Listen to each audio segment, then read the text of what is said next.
Bharat Ratna doctor Bhimrao Ambedkar को कोटि कोटि नमन। ये कार्यक्रम डॉक्टर भीमराव अंबेडकर के जीवन पर आधारित है, जहां भारत की जनता के प्रति उनके योगदानों को पूरी सजगता से चित्रित और रेखांकित करने का प्रयास है। कार्यक्रम में दिखाई गई घटनाएं लब्ध प्रतिष्ठ पुस्तकों से ली गई हैं। इस कार्यक्रम के जरिए चैनल की ओर से एक विश्वसनीय, सजग और सकारात्मक प्रयास है कि डॉक्टर बाबा साहेब भीमराव अंबेडकर के जीवन की संघर्ष यात्रा एवं गौरव गाथा पूरे आदर के साथ घर घर पहुंचे और उनके योगदानों से सभी संपूर्णता में परिचित और आह्लादित हों। आओ मेरे साथ।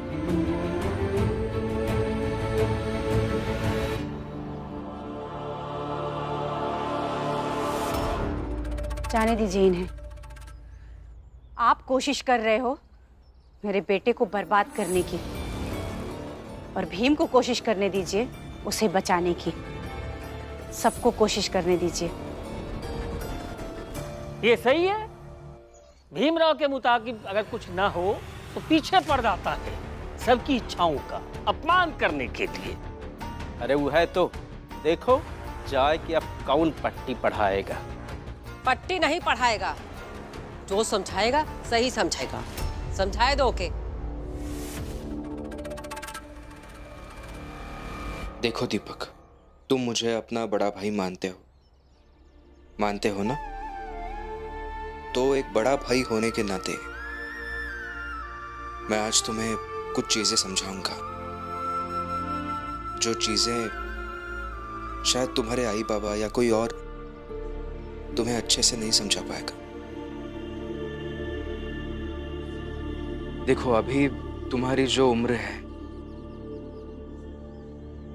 इस उम्र में आकर्षण होता है लड़की का लड़के से और लड़के का लड़की से। और ये आकर्षण होना बुरा नहीं है, गलत तो बिल्कुल नहीं है। बस हमें जब ये आकर्षण होता है तब हमें ऐसा लगने लगता है कि हमने विवाह करने का जो फैसला लिया है वो बिल्कुल सही है, लेकिन ऐसा होता नहीं है। ये आकर्षण हमें भटकाते हैं अपने लक्ष्य से। इसलिए तुम्हारा लक्ष्य क्या है, अभी तुम्हें सिर्फ और सिर्फ उसके बारे में सोचना चाहिए। देखो, मेरे कहने का मतलब ये नहीं है कि प्रेम करना गलत है। किसी से प्रेम करना ये एक बहुत अच्छी बात है, बहुत अच्छी भावना है। मगर तुम्हें अभी जो प्रेम लग रहा है वो प्रेम नहीं बल्कि आकर्षण है। और कोई भी चीज लक्ष्य के अलावा जो तुम्हें आकृष्ट करे वो गलत है, उसमें जरूर दिक्कत है। देखो दीपक, ये सारी बातें मैं वहां सबके सामने नहीं कर सकता था, इसलिए तुम्हें यहां ले आया।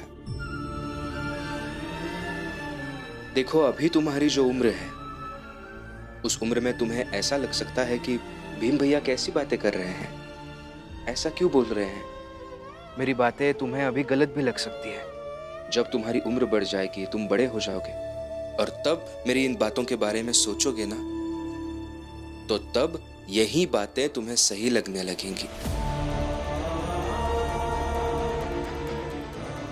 देखो दीपक, एक बड़ा भाई होने के नाते जो कहना जरूरी था वो मैंने कहा, और आगे भी जब भी कभी मुझे तुम्हारे लिए कुछ बुरा लगेगा मैं कहूंगा, कहता रहूंगा, तब तक कहता रहूंगा जब तक या तो तुम्हारा विवाह हो नहीं जाता या फिर इस विवाह के लिए तुम फिर एक बार मना नहीं करते थे।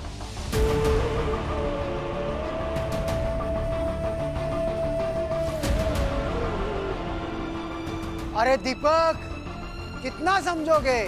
अपने विवेक से फैसला करना।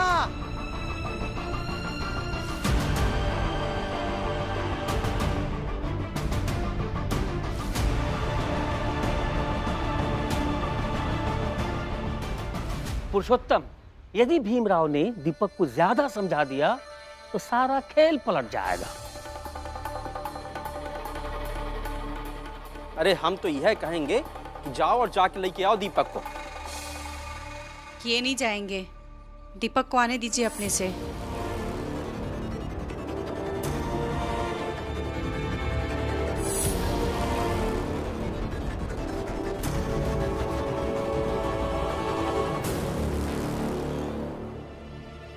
दीपक, क्या समझाया भीम ने? तुमने अपना फैसला बदला तो नहीं ना?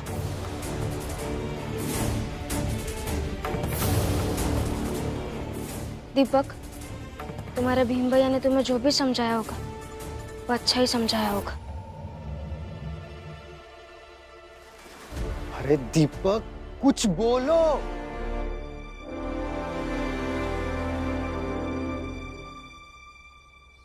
मैं विवाह करूंगा।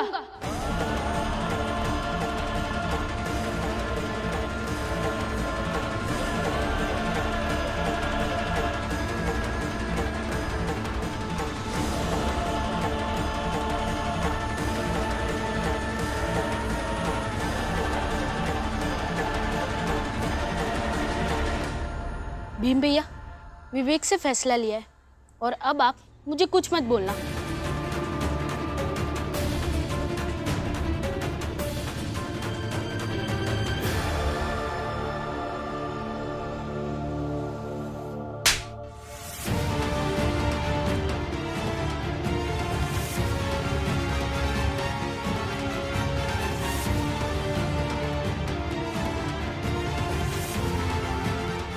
तमीज से बात कर भीम से।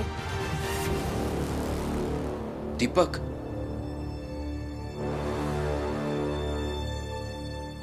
अब कायदे से भीम को सबको समझाना, ज्ञान देना बंद कर देना चाहिए, क्योंकि देखो ना, उसके सबसे बड़े शिष्य ने उसकी बात नहीं मानी, तो अब बाकी क्यों मानेंगे?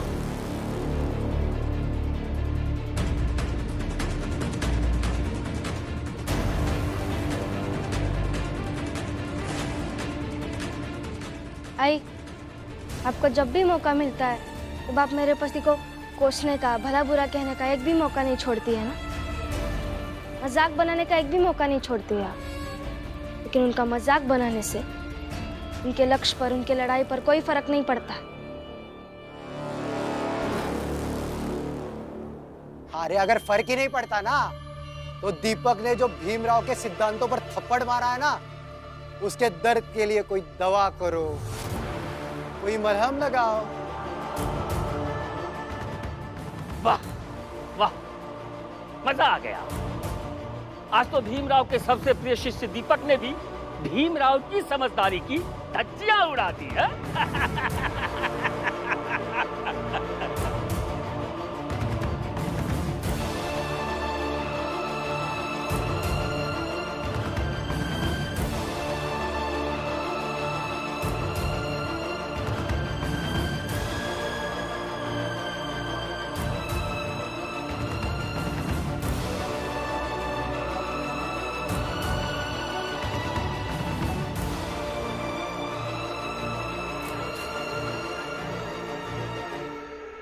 कब तक यहाँ बैठे रहेंगे आप?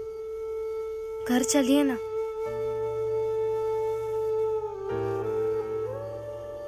रमा, ऑफिस में कोई मुझसे बात नहीं करता,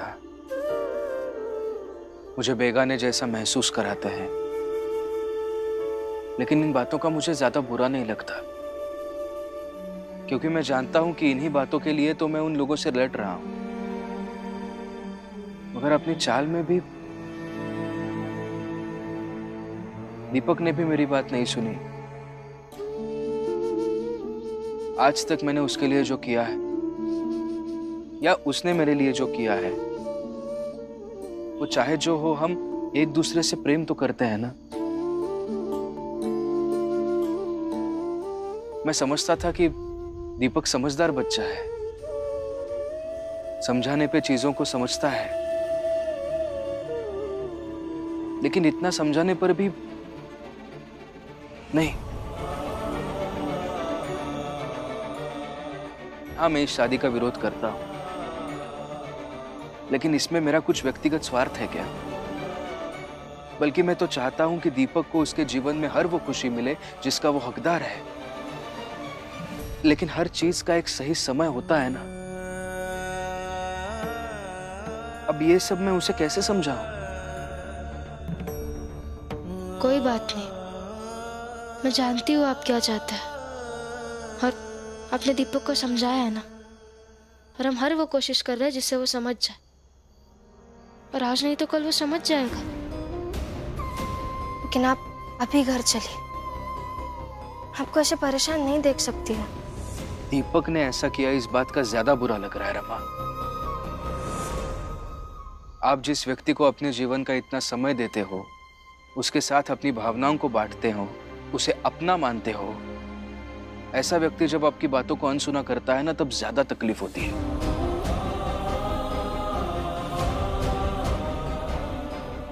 मुझे कभी नहीं लगा था कि दीपक इस तरह से मेरी बातों को अनसुना कर देगा।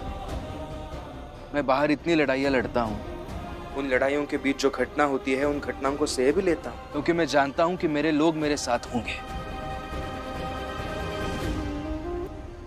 यहाँ तो अपने ही, अब अपनों से कैसे लड़ूं? समझती हूँ मैं, और आप ही कहते हैं ना कि हमें अपने कर्म करने चाहिए, तो आपने दीपक को समझाया है, अभी वो नहीं समझ रहा तो क्या करे, और आपने अपनी जिम्मेदारी निभाई है, तो अब ज्यादा मत सोचिए, चलिए घर।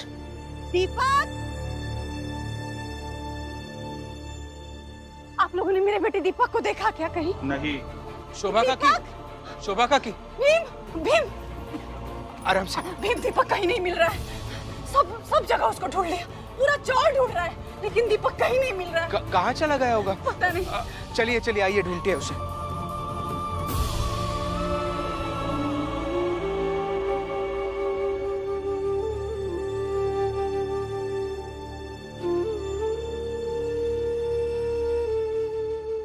उस भीमराव को फिर से कैसे नौकरी से निकालें, इस पर अच्छे से चिंतन करना पड़ेगा, क्योंकि ये तो तय है कि पिछली बार की तरह से मनमानी करके नहीं निकाल सकते। करें क्या, यही तो समझ में नहीं आ रहा। अरे इतनी कोशिश करने के बाद भी हम यहाँ परेशान बैठे और वो भीमराव मजे से नौकरी कर रहा। ये सब सोचता हूं ना तो अंदर से कुड़ जाता हूं मैं। मैनेजर साहब, आप तो पत्रकार हैं ना, तो कुछ सोचिए जरा, दौड़ाइए अपने दिमाग को, क्योंकि मैं तो इस समय बहुत उलझा हुआ हूं। बड़ा बेटा शिशुपाल नेत्रहीन होकर घर में पड़ा है, और दूसरा ये दरोगा साहब की मेहरबानी से लॉकअप में पड़ा है। चाहे तो छुड़वा सकते हैं, लेकिन छुड़वाएंगे नहीं। अरे कैसे छोड़े मेघनाथ जी, बड़े अधिकारी ने पकड़ा था, वो भी रंगे हाथों। अरे तो उस भीमराव को भी पकड़िए ना, निकलवाइए उसे नौकरी से। कम से कम तसल्ली तो हो मुझे कि वो भी परेशान है। अब साहब क्या करें, भीमराव कभी किसी चीज को लेकर हारता ही नहीं है। हारता ही है। आज पूरे दिन ऑफिस में उदास बैठा रहा। मैंने पूछा क्या हुआ, तो कहने लगा दीपक का विवाह हो रहा है, दुखी है। अरे आदत है उसकी दूसरों के काम में दखल देने की और अपनी बातों को दूसरों पर थोपने की। वैसे अच्छा ही है, कम से कम उसका एक शिष्य उसके खिलाफ तो हुआ। दीपक, ऐसा कभी नहीं होगा।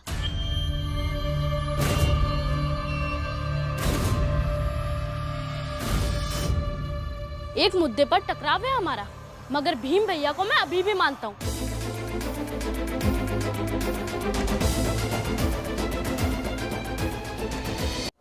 मेघनाथ जी, भीमराव को अंदर लॉकअप में डाल दो?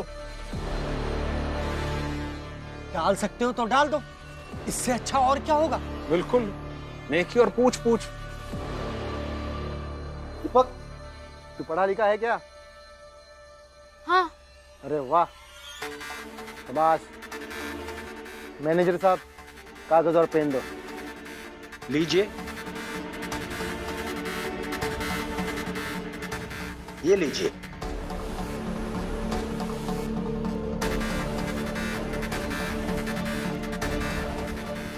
आओ दीपक, और इस पर बयान लिख दो कि भीमराव ने तुम्हें धमकी दी है कि तुम विवाह नहीं करोगे, और तुम्हारे साथ मारपीट भी की है।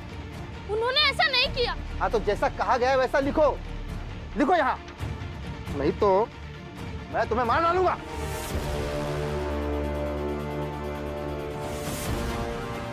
और कल मैं अखबार में खबर अपने हिसाब से छाप दूंगा कि भीमराव की बात ना मानने पर भीमराव ने दीपक को मारकर कहीं फेंक दिया। ए दीपक, मजाक नहीं कर रही है। अगर तूने साइन नहीं किया ना तो सच में गोली मार देंगे ये, सोच ले। और ये मैनेजर साहब ना अखबार में छपवा देंगे। आजा साइन कर। भीम भैया पर गलत इल्जाम नहीं लगा सकता। इल्जाम तो लगेगा ही भीम पर, इसलिए तुम यहाँ आओ और लिखित में बयान दो, नहीं तो हम तुम्हें मारकर फेंक देंगे और तब भी इल्जाम भीमराव पर ही लगेगा।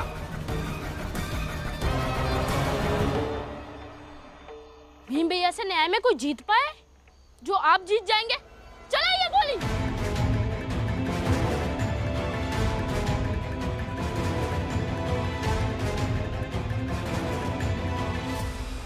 ए दीपक, ये क्या नाप शनाप बोल रहा है तू? हाँ, गोली मार दो। अरे छोड़ उस भीमराव के बारे में सोचना और अपने बारे में सोच। सोच, अगर तू मर गया तो उस कमला से ब्याह कौन करेगा?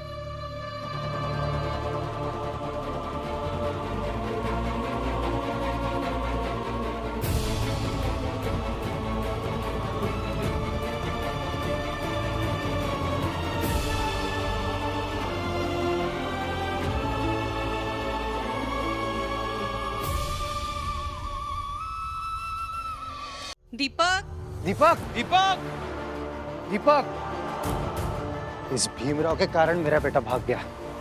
ना इसके चक्कर में शोभा उसे मारती और ना वो भाग जाता। भागने पर परेशान होना बंद कीजिए। आप भाग गए थे तो क्या हुआ था, इसलिए चुपचाप से ढूंढिए। दीपक, दीपक, दीपक, अब बताओ। देखो दीपक, मैं सिर्फ 3 तक गिनूंगा।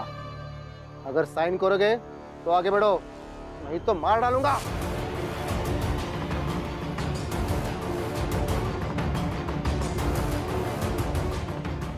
1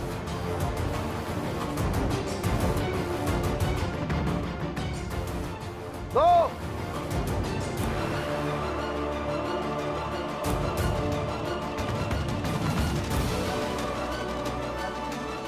मैं विवाह करूंगा। भीम भैया, विवेक से फैसला लिया है और अब आप मुझे कुछ मत बोलना।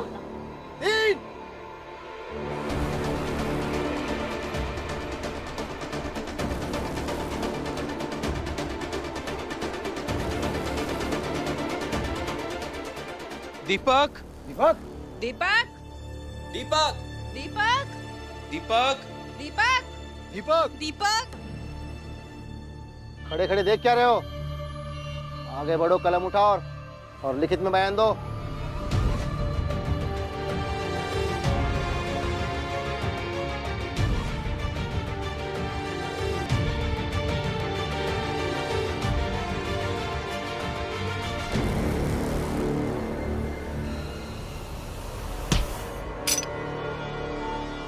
कोई आगे नहीं बढ़ेगा।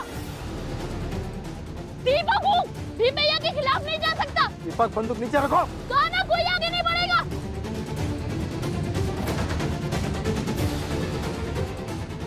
दीपक, दीपक, गाना आगे कोई नहीं बढ़ना। दीपक, दीपक, दीपक, क्या कर रहे हैं? मुझे डरा रहे थे कि भीम भैया के खिलाफ जाऊं। अब ढूंढे बंदूक लाओ खुद।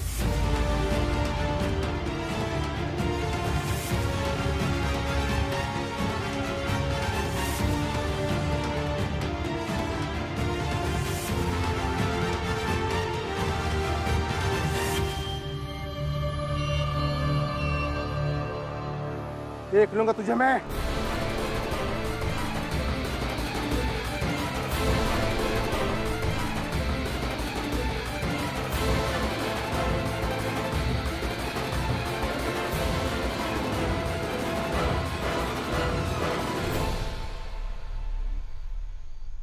धन्यवाद दीपक, मेरे लिए बंदूक से डरे बिना इतना साहस दिखाने के लिए। धन्यवाद नहीं, मैंने जो ये किया भीमराव अंबेडकर के लिए किया। इनके लिए जान भी दे सकता हूँ।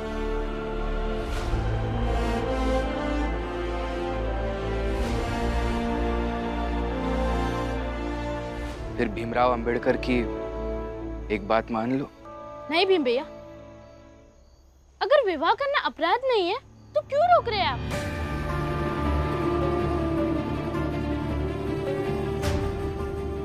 दीपक, चाल चल।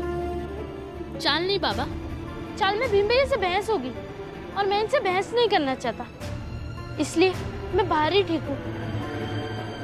विवाह करके हम कहीं और चाल में चले जाएंगे। रुको दीपक,